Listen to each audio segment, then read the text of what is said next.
'కాటమరాయుడులో' dialogues ఎలా ఉన్నాయో తెలుసా? ఇప్పటి వరకు పవన్ డైలాగ్స్ ఒకెత్తైతే, ఇప్పుడు 'కాటమరాయుడులో' డైలాగ్స్ మరో ఎత్తు.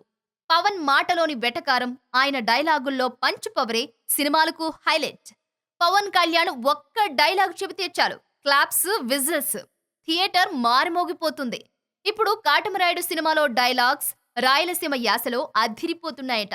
పవన్ కళ్యాణ్, శృతి హాసన్ జంటగా డాలీ దర్శకత్వంలో తెరకెక్కుతున్న చిత్రం 'కాటమరాయుడు'. ఈ నెల 6 నుండి వైజాగ్‌లో చివరి షెడ్యూల్ మొదలు పెట్టనుంది. ఈ షెడ్యూల్‌తో సినిమా అంతా పూర్తవుతోంది. తమిళంలో ఘన విజయం సాధించిన 'వీరంకి' రీమేక్‌గా ఈ చిత్రం రూపుదిద్దుకుంటోంది. పక్కా మాస్ మూవీగా ప్రేక్షకుల ముందుకు రాబోతున్న ఈ చిత్రంలో రాయలసీమ యాసలో పవన్ చెప్పే డైలాగ్స్ అదరగొట్టబోతున్నాయట. అన్ని ఏరియాల్లో పవన్‌కు ఎలాంటి పట్టు ఉంటుందో తెలియంది కాదు. డైలాగ్స్‌తో పాటు యాక్షన్ సన్నివేశాలు కూడా బాగా ఆకట్టుకుంటాయని చిత్ర యూనిట్ చెబుతున్నారు. మరో హైలైట్ ఏంటంటే 'ఆకుల శివ' స్క్రీన్ ప్లే అని చెబుతున్నారు. మొత్తానికి సినిమా అన్ని వర్గాల వారికి అమితంగా నచ్చుతుందని భావిస్తున్నారు.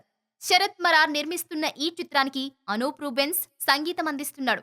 మొత్తానికి 'కాటమరాయుడు' సినిమా ఒక కొత్త ట్రెండ్ సృష్టిస్తుందనేది పవర్ స్టార్ అభిమానుల అభిప్రాయం. ఈ సినిమా విడుదల ఎప్పుడెప్పుడా అని అంతా ఎదురుచూస్తున్నారు. మరి ట్రెండ్ సెట్ చేస్తుందో, ట్రెండ్ సృష్టిస్తుందో వేచి చూడాలి.